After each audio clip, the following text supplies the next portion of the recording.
لله وحده والصلاة والسلام على من لا نبي بعده أما بعد فأعوذ بالله من الشيطان الرجيم بسم الله الرحمن الرحيم وما خلقت الجن والإنس إلا ليعبدون وقال النبي صلى الله عليه وسلم إن الله تعالى يقول يا ابن آدم تفرغ لعبادتي أملا صدرك غنى وأسد فقرك وإلا تفعل ملأت يدك شغلا ولم أسد فقرك صدق الله وصدق رسوله النبي الكريم ونحن على ذلك من الشاهدين والشاكرين والحمد لله رب العالمين اللهم صل على سيدنا محمد النبي الأمي وعلى آله وأصحابه وسلم تسلیما کثیرا کثیرا یا رب صل وسلم دائما ابدا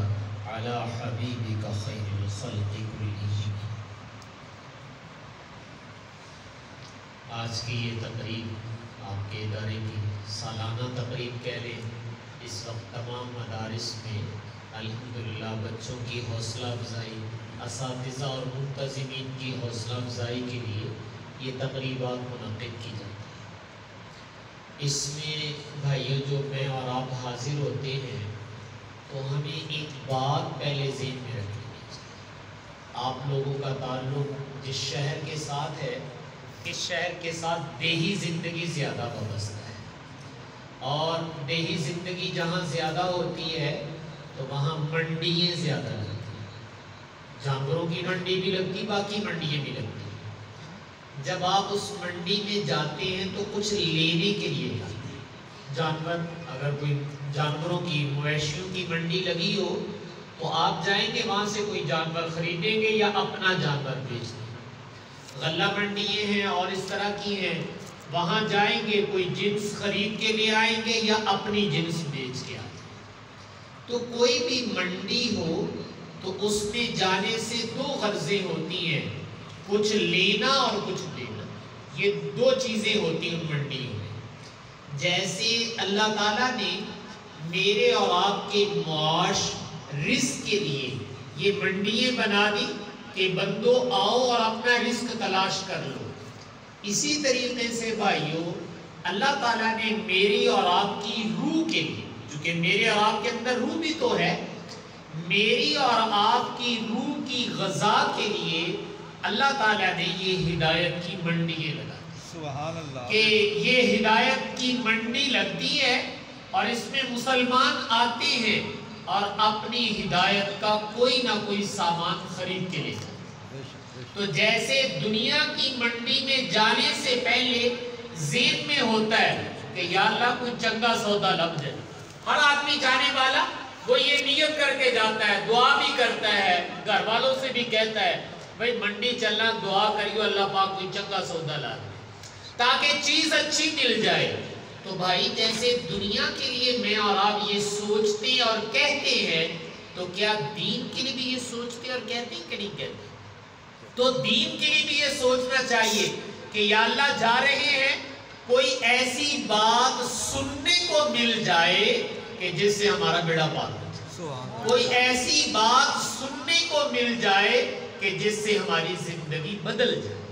جب ہم ان نیتوں سے ان ہدایت کی منڈیوں میں آئیں گے تو اللہ تعالیٰ انشاءاللہ میری اور آپ کی یہ ضرورت بھی پوری کرے۔ تو آج اول تو آنا ہی بہت کم ہے لوگوں کا کہ ہم دنیا کے دھندوں میں پھنسے ہوئے ہیں، لیکن بھائی آپ تو ہمت کر کے آ گئے، اپنے آرام کو قربان کیا ہے، مسجد میں آپ بیٹھے ہوئے 2 ڈھائی 3 گھنٹے آپ بیٹھیں گے، تو جب آپ نے 2 ڈھائی 3 گھنٹے کی قربانی کر لی ہے، اپنا وقت لے کر آ گئے ہیں، تو کچھ لے کے بھی تو جانا چاہیے کہ نہیں لے کے جانا چاہیے؟ تو لے کے جانے کی نیت پہلے کرنی چاہیے۔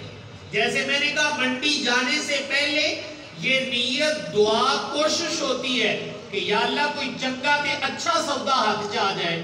تو بھائی دین کے لیے بھی جب میں اور آپ آئیں تو اگر یہ نیت کر کے آئیں گے تو اللہ تعالیٰ میری اور آپ کی زندگی کے بدلنے کا کوئی نہ کوئی سامان ضرور پیدا کرے۔ اس لیے ان نیتوں کے ساتھ بیٹھا کرو، انشاءاللہ اس کی اللہ تعالیٰ بڑی برکت عطا فرمائے۔ برخوردار نعت پڑھ رہے تھے اور نعت کے درمیان انہوں نے ایک شعر پڑھا تھا تو ایک واقعہ مجھے یاد آ گیا. میں نے کہا چلے پہلے وہ سنو. رسول پاک صلی اللہ علیہ وسلم قرآن پاک کی تلاوت کرتے تھے. اللہ تعالیٰ نے کیا درد اور سوز نبی پاک صلی اللہ علیہ وسلم کو دیا ہے وہ کائنات میں کسی اور کے پاس نہیں. جو اللہ نے اپنے نبی کو دیا ہوگا, میں نے کہا وہ درد اور سوز اللہ کی کلام کو محبت کے ساتھ پڑھنا اگر یہ کہا جائے تو بیجا نہیں. اس کائنات میں جیسے حضور نے پڑھا ایسا کوئی نہیں پڑھ سکتا.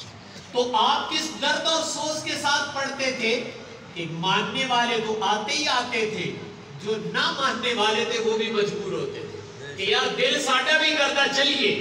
ماننا نہ ماننا الگ بات ہے, لیکن وہ درد اور وہ سوز, وہ محبت, وہ کھینچ کے لیا. آپ لوگوں نے ایک نام سن رکھا ہے سیدنا عمر فاروق رضی اللہ تعالیٰ عنہ, جن کو اللہ نے اسلام میں بہت اونچا مقام عطا فرمایا, لیکن ابتداء تو اسلام میں نہیں تھے. تو وہ اپنا ایک واقعہ بیان کرتے ہیں. کہنے لگے کہ ایک دن میں سفر پہ تھا, جب واپس آیا رات کو کہیں سفر سے, تو میں نے سوچا کہ اب گھر سے تو نہیں نکلنا پڑے گا, میں تو سفر سے آ رہا ہوں, چپکے سے حرم میں چلا جاتا ہوں بیت اللہ, اور سرور کونین صلی اللہ علیہ وسلم تلاوت کر رہے ہوں گے تو جا کر قرآن پاک سن لیتا. چونکہ گھر سے نکلے گا تو کوئی پہچان جائے گا, باہر سے کسی کا پتہ نہیں چلے گا کون آیا تھے کون گیا. نیرے چ ویسے ہی نہیں پتہ لگتا سی بھی کیڑا آیا تھے کیڑا گیا. یہ لائٹیں تو اب ہیں, اس زمانے میں تو یہ نہیں تھی. اور عمر کہتے میں نے کہا موقع غنیمت ہے, چپکے سے حرم میں چلتے. تو سفر سے واپس آئے اور بیت اللہ پہنچے. بیت اللہ پہنچ کر دیکھا کہ سرور کونین صلی اللہ علیہ وسلم کھڑے قرآن شریف کی تلاوت کر رہے ہیں, اللہ کے سامنے کھڑے ہیں. تو کہنے لگے میں نے کہا چھپ کر سننا چاہیے, لوگ کے بہ جائیے, پتہ نہ لگے بھی اسی بھی قرآن سننے ہیں. تو بیت اللہ کا جو خلاف ہے اس کو ایک طرف سے اٹھایا اور اس کے نیچے چھپ کر کھڑے ہو گئے, بھائی کسی کو یہ نہ پتہ لگے عمر ایک تھے. تو بیت اللہ کا خلاف ایک طرف سے اٹھا کر اس کے اندر کھڑے ہو گئے, خلاف اپنے اوپر ڈال. بیت اللہ کے ڈلا ہوا ہے تو وہ اپنے اوپر بھی کر لیے, چھپ کے دیوار کے ساتھ لگ گئے اور قرآن شریف سننا شروع کر دیا. آپ صلی اللہ علیہ وسلم تلاوت کر رہے ہیں, چونکہ صاحب زبان تھے, عربی کو تو سمجھتے تھے, اس لیے جب قرآن پاک کو سننا شروع کیا تو حضرت عمر خود فرماتے ہیں کہ قرآن کا اثر میرے دل پہ ہونے لگا اور میرا دل بے قابو ہو گیا. جب دل بے قابو ہوا تو میرے دل میں یہ خیال آیا کہ یار نکلوں اور آپ کے قدموں پر گر جاؤں اور مسلمان. یہ طبیعت میں یہ آنے لگا. تو کہنے لگے جب دل میں یہ خیالات آنے لگے تو میں نے اپنے آپ کو جھٹکا, ایک ہی سوچی جانا ہے میں تو کلمہ ہی نہیں پڑھنا, ساڑھی انہاں لڑائی ہے, دل چ کی آ گیا بھی چل نکل دے پیران دے ڈیگ پہ کلمہ پڑھ لے. تو اپنے آپ کو ذرا جھٹکا, ہوش میں لائے اپنے آپ کو, اور اپنے آپ کو بچانے کے لیے کہ کہتے کلمہ ہی نہ پڑھنا پہ جائے, اپنے دل میں ایک بات کہا یہ کہ نعوذ باللہ یہ بڑا شاعرانہ کلام. ابھی آپ برخوردار سے کلام سن رہے تھے, اللہ تعالیٰ نے شعر و شاعری میں ایک اثر رکھا ہوتا ہے اور اس کا اثر بڑا تیزی سے دل پر ہوتا ہے. تو کہنے لگے کہ میں نے اپنے دل میں کہا واہ بھی واہ, ایک نبی تھوڑو ہے نعوذ باللہ, یہ تے بڑا اونچا شاعر لگتا ہے, یہ تے شعر میرے دل کو ہلا کے رکھ دیتے ہیں. یہ شاعر ہے, نبی نہیں ہے, یہ اللہ کا کلام نہیں ہے, یہ تے کسی شاعر کا کلام لگتا ہے. اور عمر کہتے ہیں میں نے اپنے آپ کو اسلام سے بچانے کے لیے ایک جھوٹی تسلی دی, بھئی یہ اللہ کا کلام نہیں ہے گا, یہ شاعرانہ کلام ہے جڑا پڑھ کے ساڑھے میں اثر کری جاتا ہے. تو آپ صلی اللہ علیہ وسلم تلاوت فرماتے ہوئے اس آیت پر پہنچ گئے وَمَا هُوَ بِقَوْلِ شَاعِرٍ, کہ یہ کسی شاعر کا کلام نہیں. اللہ تعالیٰ خود فرما رہے ہیں وَمَا هُوَ بِقَوْلِ شَاعِرٍ, یہ کسی شاعر کا کلام نہیں ہے. عمر غلط کہتے ہو, یہ شاعر کا کلام نہیں ہے. اور عمر فرماتے ہیں میں نے تو اپنے دل میں کہا تھا بھئی یہ شاعرانہ کلام ہے, یہ اللہ کا کلام کوئی نہیں. اللہ میرے اسی وقت جواب دے دیا کہ یہ شاعر کا کلام نہیں ہے. اب میں نے جو اپنے آپ کو ایک تسلی دی تھی نا جھوٹی, وہ ختم ہو گئی کہ اس کا جواب تو اللہ میاں نے دے دیا. تو میں نے اپنے دل میں ایک اور بات کہہ دی فوراً، میں کہا اچھا شاعر نہیں ہے تو پھر نعوذ باللہ یہ جادوگر ہے، اور جو جادو کرنے والا ہوتا ہے اس کا اثر بھی انسان کے دل پر بڑی تیزی سے ہوتا ہے۔ تو میں نے کہا کہ اچھا یہ شاعر نہیں دے یہ جادو ہے، یہ چھو منتر کرن دیا ہے، او دا اثر میرے دل تے ہوئی جاتا ہے، جیڑا دل نکلی جاتا ہے بھئی چل پیران تے ڈگ پائے، چل پیران تے ڈگ پائے، کلمہ پڑھ لیا، یہ جادو کر رہے میرے اوپر۔ اتنی دیر میں آپ کی زبان اقدس سے یہ بھی نکل آیا وما ہوا بقول کاہن، عمر یہ کسی جادوگر کا کلام نہیں، یہ کسی جادوگر کا کلام بھی نہیں ہے۔ اور عمر کہتے ہیں میں نے یہ دو تسلیاں اپنے آپ کو دی تھی کہ شاعرانہ کلام ہے، اللہ نے تب بھی جواب دیا، میں نے کہا نعوذ باللہ جادوگر ہے، اللہ نے اس کا بھی جواب دے دیا، تو میرے پاس کوئی تسلی کے لیے اب بات نہ رہی اور دل پھر نکل رہا ہے۔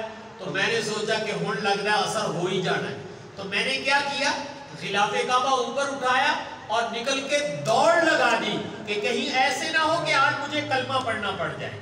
یہ قرآن کا اثر تھا کہ جو اغیار بھی بیٹھ کر سنتے تھے اثر ضرور ہوتا تھا۔ اور بھائیو قرآن کا تو وہ اثر ہے، اللہ تعالیٰ کرے یہ اثر میرے اور آپ کے دل پر۔ اللہ سے یہ دعا مانگنی چاہیے کہ یا اللہ جس نے پتھروں کو موم کر دیا تھا ہمارے دلوں کو بھی موم کر دے، ہمارے دل پر بھی اس کا اثر چڑھ جائے۔ تو حضرت عمر نے وہاں سے دوڑ لگائی تھی، تو میں عرض کیا کرتا ہوں کہ بھائی دوڑ کہاں سکتے تھے؟ آپ نے کبھی دیکھا ہو یہ ڈاکٹر لوگ بے ہوش کرنے کے لیے ایک انجیکشن لا دیتے ہیں، سن کر ناستے یا بے ہوش کرنے کے لیے، وہ جیسے جیسے ٹیکا اندر جاتا ہے نا تو آدمی کے طور پر پھول جاتے ہیں، اتھے ہی لمحہ پہ جاتا ہے۔ تو حضرت عمر نے سوچا تھا دوڑ کے بچ جائیں گے، لیکن آج قرآن کا ٹیکا لگ چکا تھا، حضرت عمر پھر دوڑ نہیں سکے۔ چند دنوں کے بعد دوبارہ پھر یہ انجیکشن لگا اور بہن کے گھر گئے ہیں، وہاں جا کر پھر سنا یہی قرآن پڑھا جا رہا ہے، طٰہٰ مَا أَنزَلْنَا عَلَيْكَ الْقُرْآنَ لِتَشْقَىٰ۔ تو ان آیات کو پڑھا اور سنا تو بس کہا بھی اب بات ختم، اب لے کے چلو حضور کی خدمت میں، ہم مسلمان ہونا چاہتے ہیں۔ تو یہ قرآن میں نے کہا جو نہیں مانتے تھے وہ بھی سنتے تھے۔ آج شکوہ میرے اور آپ سے ہے بھائیو، میں اور آپ تو قرآن کو مانتے کہ نہیں مانتے؟ میں اور آپ تو مانتے ہیں، سوال ماننے والوں سے ہے کہ تم کتنا قرآن سنتے، تم محبت سے کتنا قرآن پڑھتے اور سنتے ہو۔ شکوہ میرے اور آپ سے ہے کہ ہم تو ایمان لے آئے، ہم تو چومتے ہیں، آنکھوں سے لگاتے ہیں، لیکن سوال یہ ہے کہ کتنا پڑھتے ہو، کتنا اس پہ عمل پیرا ہو، سنتے کتنا محبت سے اس کو ہو۔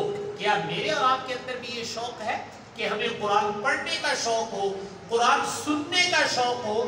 یہ شوق تو میرے اور آپ کے اندر بھی ہونا چاہیے، جبکہ رسول پاک صلی اللہ علیہ وسلم کی ذات اقدس خود پڑھا بھی کرتے تھے اور صحابہ اکرام بڑے اہتمام سے سنا کرتے تھے، اور آپ صلی اللہ علیہ وسلم بنفس نفیس بھی سنا کرتے تھے۔ آپ نے ایک دفعہ حضرت ابی بن کعب کو بلایا اور بلا کر کہا ابی مجھے قرآن سناؤ۔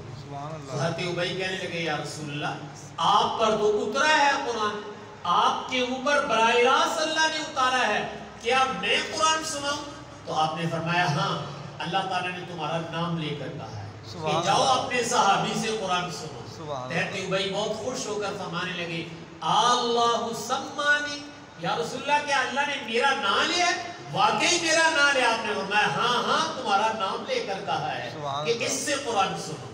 تو رسول پاک صلی اللہ علیہ وسلم اپنے صحابہ سے جو اچھا قرآن پڑھا کرتے تھے بٹھا کر خود سنا کرتے، پھر سناؤ مجھے قرآن شریف۔ بہت سارے صحابہ سے آپ نے سنا ہے، اور جو قرآن شریف اچھا پڑھتا تھا آپ اس کی تعریف بھی کیا کرتے۔ حضرت ابو موسیٰ اشعری رضی اللہ تعالیٰ عنہ، آپ کا جو خاندان تھا اللہ تعالیٰ نے بعض خاندانوں کو اچھی آواز دی ہوتی ہے۔ ابھی برخوردار آپ کے پاس نعتیہ کلام پڑھ رہے تھے، یہ آواز اللہ کا عطیہ ہوتی ہے، تو خاندانی چیز ہے، ان کے ہاں ان کے بڑے بھی پڑھتے ہیں، ماشاءاللہ یہ بھی نعتیہ کلام پڑھتے ہیں، یہ اللہ کی طرف سے ہوتا ہے۔ تو حضرت ابو موسیٰ اشعری رضی اللہ تعالیٰ عنہ کو آپ نے فرمایا تھا ابو موسیٰ اللہ نے تمہارے خاندان کو سیدنا داؤد علیہ السلام کی آواز میں سے حصہ دیا ہے، جو اللہ تعالیٰ نے لحن داؤدی سیدنا داؤد علیہ السلام کو دیا تھا وہ اللہ تعالیٰ نے تمہارے خاندان میں بھی رکھ دیا ہے۔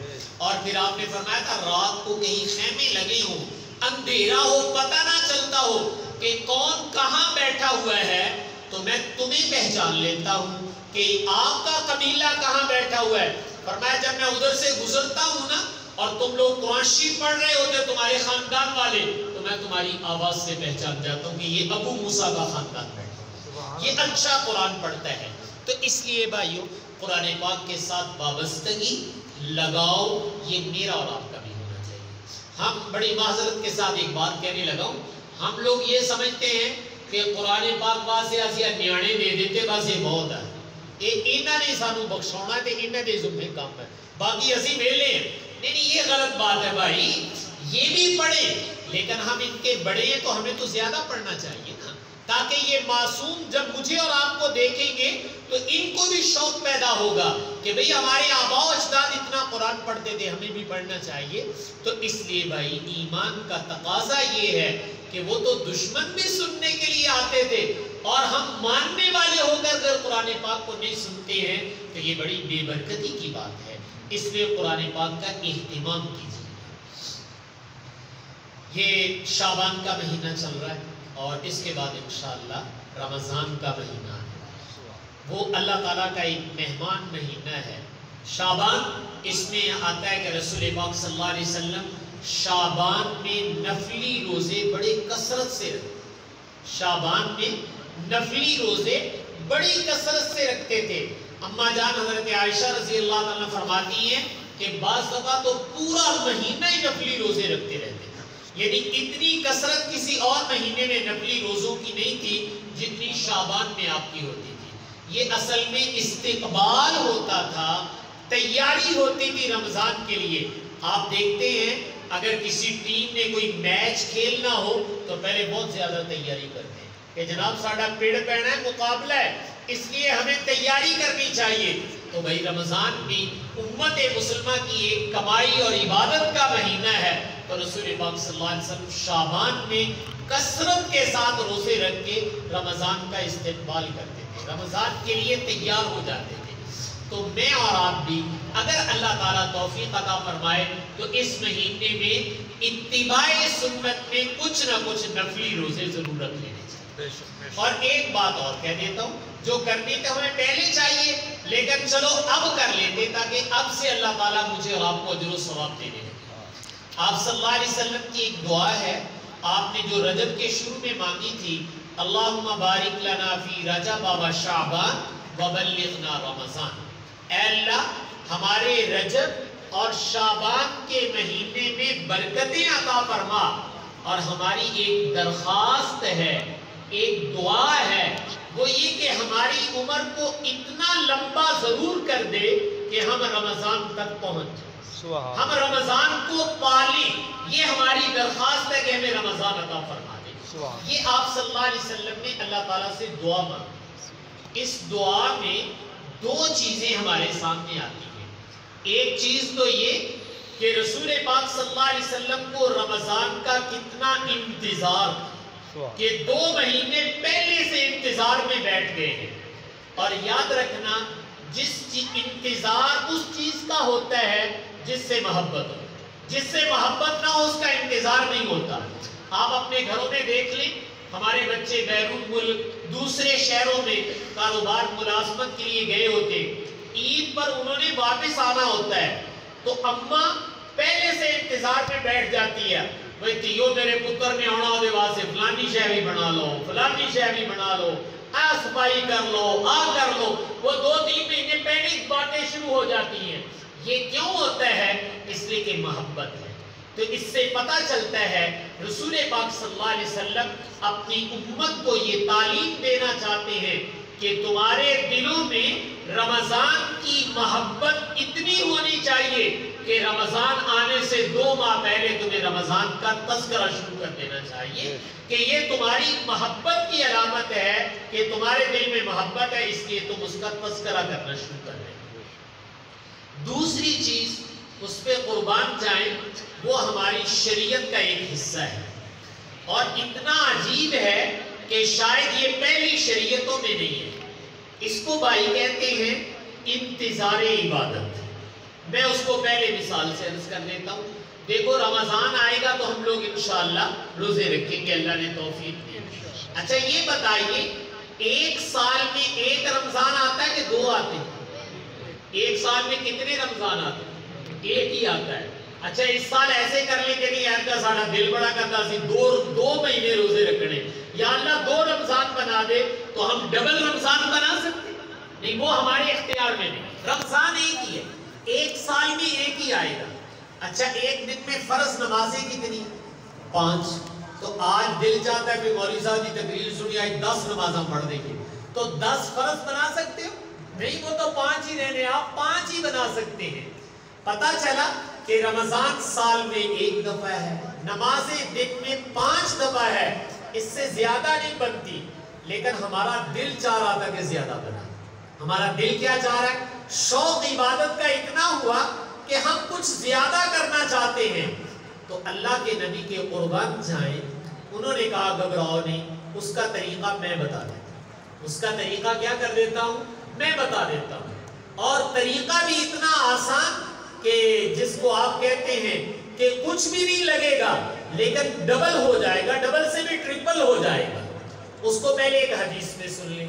رسول پاک صلی اللہ علیہ وسلم نے ایک روایت میں فرمایا تھا کہ جب تک تم مسجد میں جاتے ہو نماز پڑھنے کے لیے اور نماز میں ابھی وقت رہتا ہے تو تم انتظار میں بیٹھ جاتے ہو کہ نہیں بیٹھ جاتے؟ میں جدو ٹائم ہوگا میں نماز پڑھیں گے۔ تو آپ نے ارشاد فرمایا جب تک تم مسجد میں نماز کی انتظار میں بیٹھے رہتے ہو تم نماز کا ثواب پاتے رہتے۔ سبحان اللہ۔ جب تک تم نماز کی انتظار میں بیٹھے ہوئے ہو، 10 منٹ بیٹھے ہو، 15 منٹ بیٹھے ہو، آدھا گھنٹہ بیٹھے ہو، یہ تمہارا بیٹھنا رائے گا نہیں ہے۔ آپ نے فرمایا تم انتظار عبادت میں بیٹھ جاؤ، تمہارے نامہ اعمال کے اندر عبادت کا ثواب لکھا جائے گا۔ یہ جس طرح نماز کے بارے میں ہے، یہاں بھی رسول پاک صلی اللہ علیہ وسلم نے اپنی امت کو تعلیم دی کہ تم ایسے کرو، رمضان تو جب آئے گا سو آئے گا، تم 2 مہینے پہلے انتظار کی نیت کرو۔ 2 مہینے پہلے کیا کر لو؟ انتظار کی نیت کر لو۔ اللہم بارک لنا فی رجب و شعبان وبلغنا رمضان، یا اللہ ہمارے رجب اور شعبان میں برکتیں عطا فرما۔ ہم ابھی سے انتظار میں بیٹھے ہوئے کہ رمضان کی گاڑی آئے ہم اس میں سوار ہو۔ ہم انتظار میں بیٹھ گئے۔ جب تم انتظار میں بیٹھ گئے تو تمہارے نبی یہ کہہ رہے ہیں کہ جو مسلمان کسی عبادت کی انتظار میں بیٹھا ہوتا ہے اس کے نامہ اعمال میں اس عبادت کا ثواب لکھا جاتا ہے۔ تو رمضان آنے سے پہلے اگر میں اور آپ رمضان کا انتظار کر رہے ہیں تو میں نے کہا مجھے اور آپ کو انتظار رمضان کی عبادت کا ثواب باضابطہ ملے۔ تو ویسے تو رمضان آتا تو ہمیں رمضان کا ثواب ملتا، لیکن اگر میں اور آپ اس کا انتظار کریں گے تو اس کا ثواب اللہ تعالیٰ مستقل عطا فرماتا ہے۔ تو اس لیے آپ صلی اللہ علیہ وسلم نے یہ دعا مانگ کے، میں نے عرض کیا تھا کہ ایک تو محبت کا اظہار کیا ہے کہ مومن کو نیک اعمال کے ساتھ محبت ہونی چاہیے، اشتیاق ہونا چاہیے، اور دوسری تعلیم جو دی ہے وہ انتظاری عبادت کی دی ہے کہ عبادت کو بوجھ نہ سمجھو، عبادت کا انتظار کیا کرو۔ بوجھ سمجھنا یہ اللہ تعالیٰ کو پسند نہیں ہے، یاد رکھنا۔ اللہ تعالیٰ قرآن پاک میں ایک جگہ ارشاد فرماتے ہیں کہ تم نے اگر اپنے رب کی طرف رجوع کرنا ہے، اپنے رب کی عبادت کے لیے آنا ہے، تو آنے کا طریقہ کیا ہونا چاہیے؟ تو اللہ تعالیٰ اپنی طرف آنے کا جو طریقہ ارشاد فرما رہے وہ رسول پاک صلی اللہ علیہ وسلم کو ایک آیت میں اللہ تعالیٰ نے یوں فرمایا فَإِذَا فَرَغْتَ فَانْصَبْ وَإِلَىٰ رَبِّكَ فَارْغَب۔ اے میرے حبیب، آپ دن کو دعوت و تبلیغ سے جب فارغ ہو جائیں، سارا دن آپ لوگوں کو اسلام کی تبلیغ فرماتے ہیں، جب آپ فارغ ہو جائیں تو پھر کیا کیا کریں؟ تو فرمایا فَانْصَبْ، پھر ہمارے سامنے کھڑے ہو، پھر ہمارے سامنے کیا ہو جائیں؟ کھڑے ہو جائیں۔ اور فَانْصَبْ اس میں 2 معنی پائے جاتے ہیں۔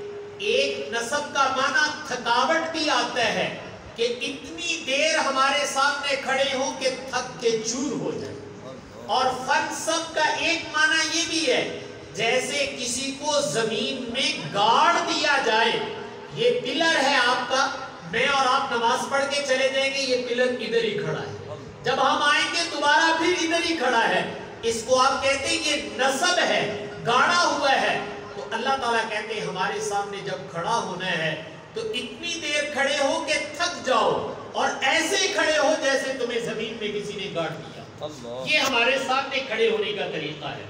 اور اس کے بعد جو اگلا جملہ ہے وہ بھی مجھے اور آپ کو تعلیم دینے کے لیے ہے, وہ یہ وَإِلَىٰ رَبِّكَ فَارْغَب. مسلمانوں, جب تم اللہ کی طرف آتے ہو بوجھل دل کے ساتھ نہ آیا کرو, بوجھل قدموں کے ساتھ نہ آیا کرو. اچھا مولوی جی ہن روزے آگے اوکھے سوکھے رکھنے ہی پینے ہیں, یہ بہت غلط بات ہے بھائی. اچھا مولوی جی ہن تسی 20 تراویحاں پڑھاونیاں نے, اوکھے سوکھے ہو کے پڑھنی ہے پیڑیاں, کی کریے؟ یہ جو جملہ میں اور آپ اپنی زبان سے کہتے مولوی جی اوکھے سوکھے ہو کے پڑھنیاں پیڑیاں, تو اللہ یہ بھی سن رہے کہ نہیں سن رہے کہ میرے بندے میری عبادت کو یہ کہہ رہے ہیں کہ اوکھے سوکھے ہو کے کرنی پڑی. میں اس کی ایک مثال دے دیتا ہوں. اگر میرے اور آپ کے ہاں کوئی مہمان آ جائے, اور جب مہمان آ گیا آپ نے اس کو بٹھایا اور اندر گھر والوں سے جا کے کہا لے بھائی پرونا دے آ گیا, اوکھے سوکھے ہو کے روٹی دینی ہی پینی ہے, یہ منجی بسترا بھی دینا ہی پینا, اوکھے سوکھے ہو گیا, اور آج گیا کی کریے سر پہ چڑھا ہے. اگر یہ بات مہمان بھی سن لے وہ خوش ہوگا کہ ناراض ہوگا؟ تو ناراض ہوگا.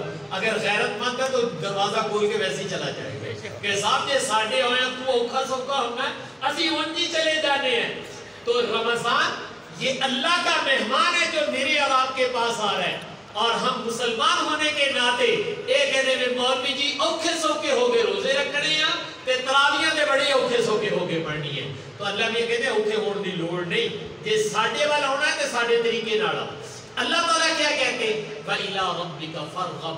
میرے بندو ہے میرے حبیب, جب میری طرف آنا ہے تو ہمارا تقاضا ایک ہے, دل کی رغبت اور چاہت کے ساتھ. ہمارے طرف جب آنا ہے کیسے آنا ہے؟ دل کی رغبت ہونی چاہیے, چاہت ہونی چاہیے. ہم ان کو دیکھنا چاہتے ہیں جو رغبتوں اور محبتوں کے ساتھ ہماری طرف آتے ہیں. تو اس لیے میں نے عرض کیا تھا کہ بھائی رمضان آ رہا ہے, ہمیں رمضان کی تیاری, اشتیاق, انتظار, رغبت, چاہت ہونی چاہیے. یاد رکھنا میرے اللہ کا ایک دستور ہے اور میری شریعت کا ضابطہ بھی ہے, وہ یہ کہ اگر تم کوئی چیز تکلفاً کرو, اندر نہیں ہے لیکن جنہوں آپا کہی تھا اتو اتو کر لو, تکلفاً کر لو, لیکن کرو صحیح اللہ کے لیے. تم تکلفاً کرو گے, میرے اللہ کا دستور یہ ہے کہ اللہ اس تکلف کو حقیقت بنا. حدیث میں بہت سارے الفاظ آتے ہیں کہ جہاں پر رسول پاک صلی اللہ علیہ وسلم نے فرمایا تم تکلفاً پاک دامنی حاصل کرو, اللہ تمہیں پاک دامن بنا دیں گے. تم تکلفاً استغنا حاصل کرو, اللہ تمہیں غنی بنا دیں گے. تکلفاً بھی اگر ہم زبان سے کہنا شروع کر دیں بھائی عید کا روزے چنگی طرح ٹکا کے رکھنے, عید کا تراویحاں بھی بڑے سواد نہ پڑھنیاں نے, فلانا کام بھی ایسے کرنا ہے, حالانکہ ٹیڈو نہیں ہے گا اتو اتو ہی کہی جانتے ہو, تسی کہہ کے دیکھو تو آڑا کہنا یہ اللہ میرے کو پسند آ جانا. تو اللہ میاں دل کی حقیقت بھی یہ بنا دیں گے. تو اس لیے میں نے عرض کیا تھا کہ بھائی رمضان کی تیاری بھی بھرپور کرو اور قرآن کی تیاری بھی بھرپور کرو. اور یہ جگہ جہاں الحمدللہ قرآن کی تعلیم دی جا رہی ہے, بھائیو ان کو غنیمت سمجھو, ان کو بہت بڑی اللہ کی نعمت سمجھو کہ یہاں سارا دن قرآن پڑھا جاتا ہے, قرآن کی تعلیم دی جا رہی ہے. اس کی برکتیں وہ شاید میری اور آپ کی آنکھیں تو نہیں دیکھ رہی, لیکن اللہ کے نبی بتاتے کہ ایسی جگہوں میں برکتیں ضرور ہوتی اور وہ برکتیں مجھے اور آپ کو بھی ملتی. میں اپنے بزرگوں کا ایک واقعہ سنا کر بات ختم کرتا ہوں. آپ لوگوں نے نام سن رکھا ہے حضرت شیخ الہند مولانا محمود حسن صاحب رحمہ اللہ تعالی. بہت اونچا مقام اللہ تعالیٰ نے عطا فرمایا, بہت اونچا مقام عطا فرمایا تھا کہ قرآن شریف کے ساتھ کتنا گہرا لگاؤ تھا. قرآن پاک کا باقاعدہ ترجمہ لکھا ہے. تو اللہ تعالیٰ نے بہت بڑی خدمت لی اور بڑے بڑے رجال کار اللہ پاک نے ان سے تیار کروائے. تو حضرت شیخ الہند رحمۃ اللہ علیہ تشریف فرما تھے, تو ایک آدمی نے ایک سوال کیا. سوال یہ تھا کہ حضرت یہ بتائیں کہ مسلمان کہتے ہیں یا اللہ مدینے مریے، جنت البقیع میں ہماری قبر بن جائے، یا فلاں نیک جگہ میں ہمیں موت آ جائے تاکہ صحابہ کے قریب نیک لوگوں کے قریب ہماری قبر بن جائے. تو اس کا سوال یہ تھا کہ نیک لوگوں کے پاس قبر بننے کا کوئی فائدہ ہوتا ہے؟ نیک لوگوں کے پاس، جنت البقیع میں سب نیک لوگ ہیں نا، تو نیک لوگوں کے پاس یا کہیں بھی نیک لوگ ہوں ان کے پاس اگر قبر بنے تو اس کا کچھ فائدہ ہوتا ہے؟ تو حضرت خاموش رہے، حضرت نے کوئی جواب نہیں دیا. وقت آیا گیا ہو گیا. پھر کسی اور وقت میں کوئی صاحب پاس بیٹھے ہوئے تھے. اس زمانے میں یہ پنکھے ونکھے تو نہیں تھے، ہاتھ والے بڑے بڑے پنکھے ہوتے تھے، وہ جلتے تھے. تو حضرت بیٹھے ہوئے تھے، گرمی کا موسم تھا، تو حضرت کا ایک شاگرد جو حضرت سے پڑھتا تھا وہ پنکھا چل رہا اور وہ شخص بھی سامنے بیٹھے ہوئے تھے. تو حضرت نے اس سے پوچھا کہ بھائی تمہیں بھی ہوا لگ رہی کہ نہیں لگ رہی؟ انہوں نے کہا ہاں حضرت میں نے بھی ہوا لگ دی ہے. تو حضرت نے پوچھا یہ تمہیں پنکھا چل رہا ہے کہ مجھے چل رہا ہے؟ حضرت چلن تے تانوں دے ہے لیکن ہوا میں نے بھی لگ دی ہے. آپ کیوں تمہیں کیوں لگ رہی ہے؟ یہ تو میرا شاگرد ہے، مجھے پنکھا چل رہا ہے، ہوا تمہیں بھی لگ رہی؟ کہا اس لیے کہ حضرت تواڈے نیڑے بیٹھے، آپ کے قریب ہوں اس لیے ہوا مجھے بھی لگ رہی. تو حضرت نے فرمایا تم نے چند دن پہلے ایک سوال کیا تھا کہ نیک لوگوں کے پاس قبر بنانے کا کوئی فائدہ ہوتا ہے. تو حضرت نے فرمایا بھائی اللہ کی رحمت اس پنکھے سے کنجوس نہیں ہے کہ پنکھا صرف مجھے ہی ہوا دے اور پاس والوں کو نہ دے. نہیں، جب پنکھا چلے گا قریب جتنے بیٹھے ہوں گے سب کو ہوا آئے گی. اللہ کی رحمت بھی جب اپنے نیک بندوں پہ اترتی ہے وہ صرف انہی پہ نہیں اترتی، وہ اڑوس پڑوس والوں پر بھی ضرور جاتی. تو بھائی جب یہ بچے قرآن شریف پڑھتے ہیں تو اللہ کی رحمت اترتی کہ نہیں اترتی؟ وہ صرف اینا دے سرا دے نہیں اترتی، جب یہ پڑھتے ہیں تو یہ علاقے بھی اس سے نواز دیے جاتے ہیں. اس لیے میں نے آپ سے عرض کیا ہے کہ یہ آپ کے ہاں جو مدارس، مکاتب، مساجد جن میں اللہ کا نام لیا جا رہا ہے، 5 وقت نماز ہوتی ہے، بچے بچیاں قرآن پڑھ رہے ہیں، علم پڑھ رہے ہیں، اس پر اللہ کا شکر ادا کیا کرو کہ باری تعالیٰ تیری رحمت کے اترنے کا ایک مرکز ہمارے پاس بھی موجود ہے. اور جب اس میں تیری رحمت اترے گی تو محروم ہم بھی نہیں جائیں گے انشاءاللہ، رحمت کے چھلٹے ہمارے گھروں پر بھی ضرور پڑیں گے. تو اس لیے بھائی ان کی قدر کرو، ان کے ساتھ وابستگی رکھو اور اپنے بچے اور بچیوں کو اس تعلیم سے آشنا کرو. اللہ تعالیٰ سے دعا ہے کہ اللہ تعالیٰ مجھے آپ کو عمل کرنے کی توفیق عطا فرمائے. وآخر دعوانا ان الحمدللہ.